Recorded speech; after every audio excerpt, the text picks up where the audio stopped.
Okay, so let's talk securities regulation. Securities regulation refers to the laws and rules governing the issuance, sale, and trading of securities, so stocks, bonds, mutual funds, things like that. And the primary purpose of these regulations is to protect investors from fraud, ensure transparency, and maintain fairness in our financial markets.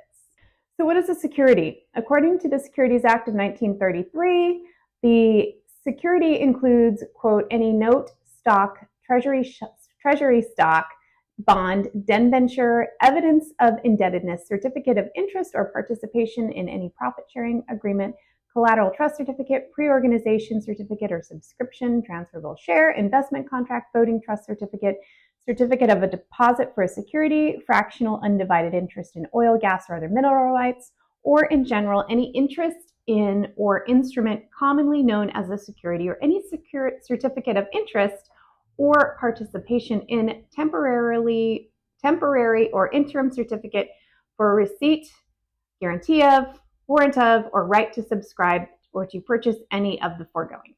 So basically, there are many investment vehicles that we refer to as securities. Pretty much any investment vehicle that is not cash is considered a security. The Securities Act of 1933 was the first federal law that was enacted to regulate the securities market in the United States. It was known as the Truth in Securities Act, and its primary aim was to ensure transparency in financial statements that were provided to investors before they purchased securities, and was passed in response to the stock market crash of 1929, which was really about which was brought about in many ways by massive amounts of fraudulent activities that were taking place in the securities markets.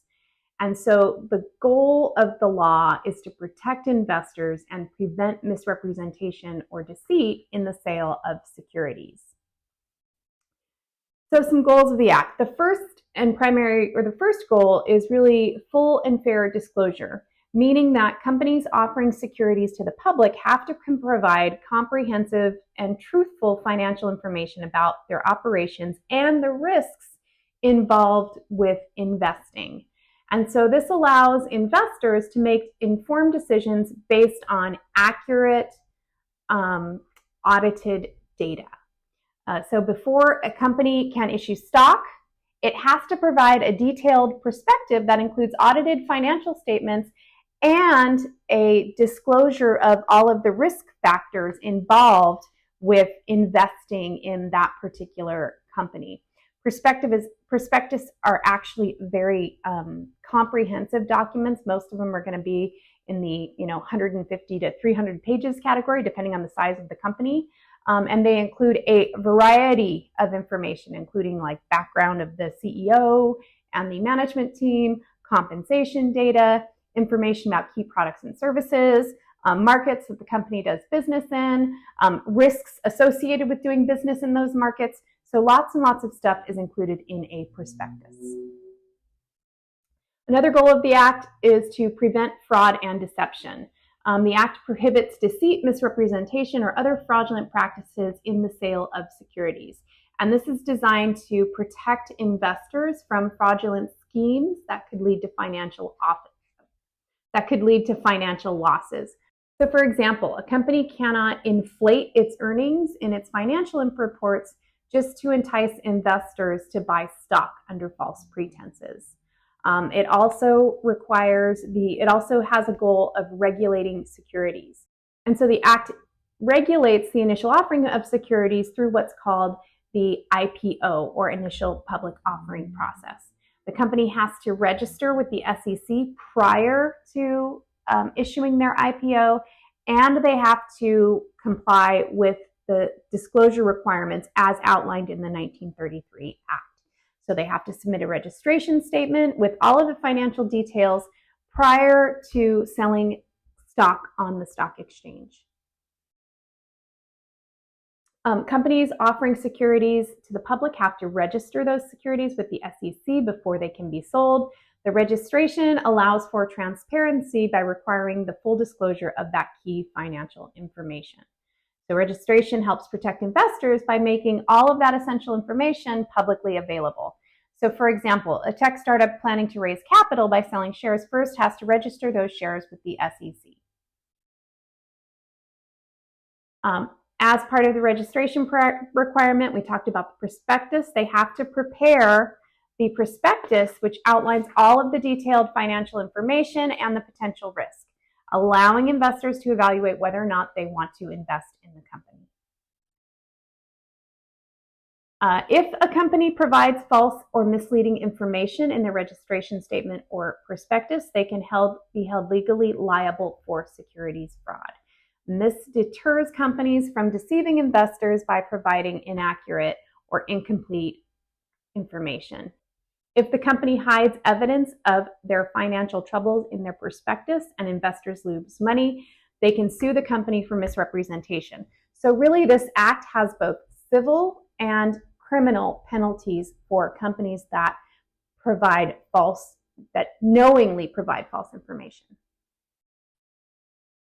So not all securities require registration.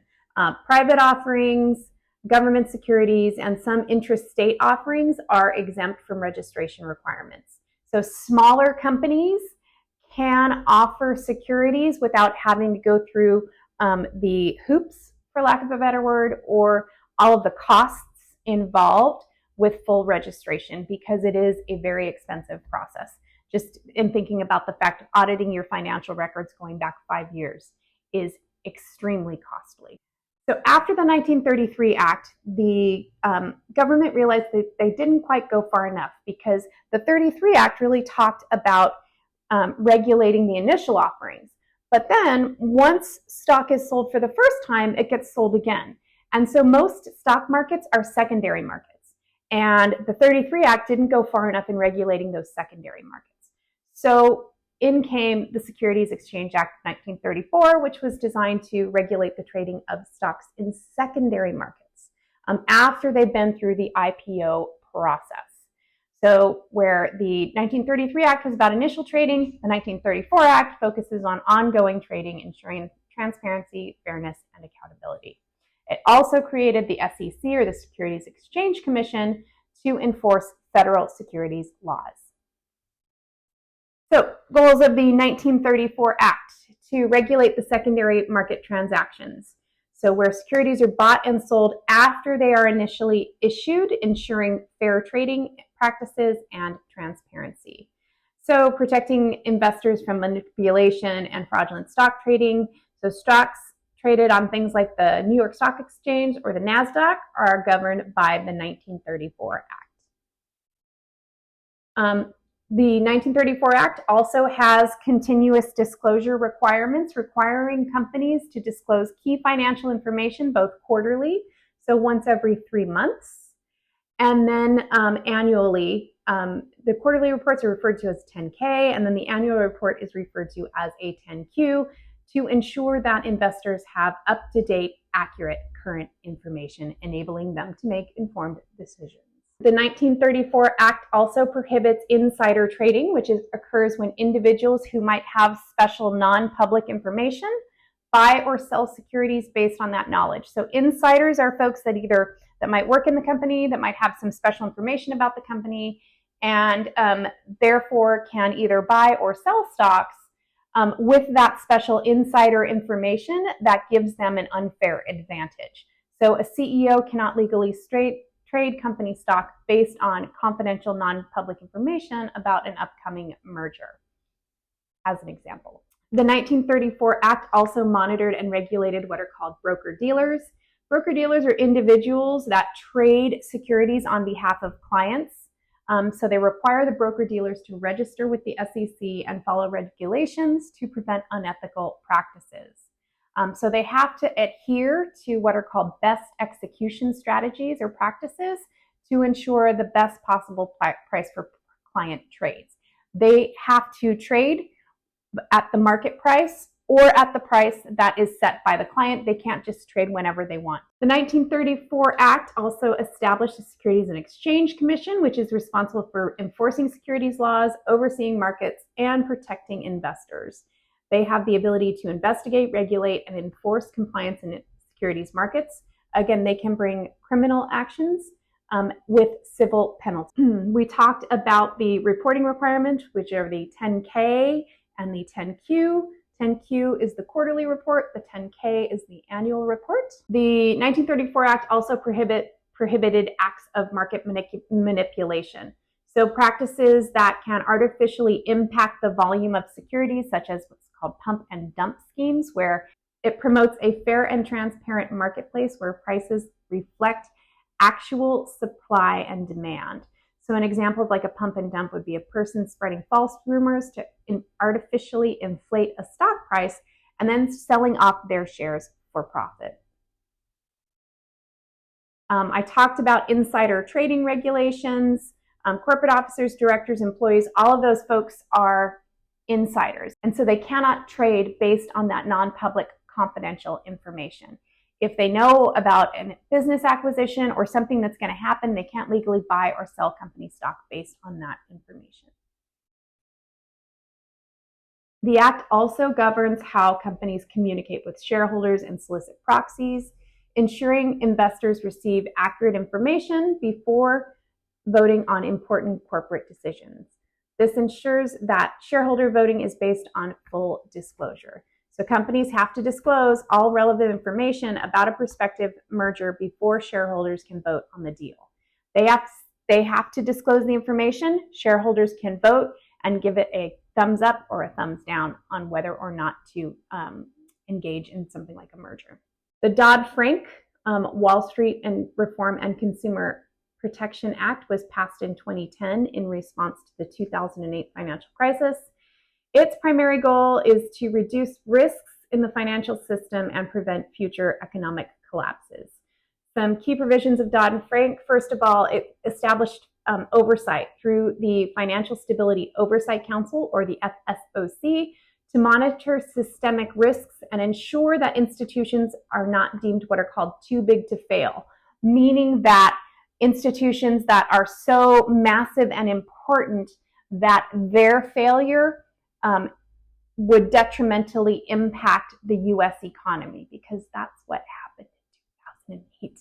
It created the CFPB, or the Consumer Financial Protection Bureau, to oversee financial products like mortgages and credit cards and student loans, ensuring fairness and transparency in the system. Imposed stricter regulations on banks and financial institutions by including higher capital requirements. They regulated derivatives by increasing transparency in the derivative market by requiring trades to be cleared through exchanges, and enacted something called the Volcker Rule, which limits banks from engaging in risky trading activities with their own funds. And just a quick aside, the way that these pieces of legislation are named, or how they're called, Dodd-Frank, Chris Dodd, Senator, Barney Frank, Representative, both from states that were heavily impacted by the 2008 financial crisis. So they came together and proposed these series of reforms.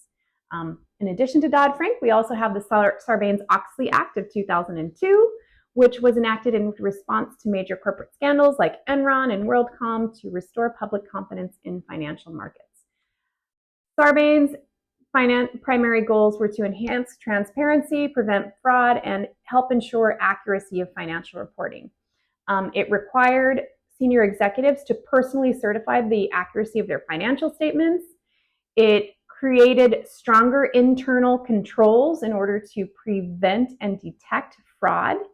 It created the Public Company Accounting Oversight Board, or the PCAOB, to oversee the audits of public companies to ensure compliance with accounting standards, gave harsher penalties for corporate fraud, including fines and imprisonment for executives who knowingly misrepresent financial information, and probably most importantly was it created whistleblower protections for employees who report corporate fraud, which encouraged the exposure of unethical behavior in publicly traded companies.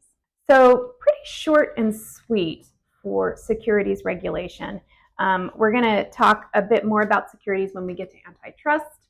And so really the main points of this lecture is to understand the components of that 1933 and 1934 Act and know what Dodd-Frank is and Sarbanes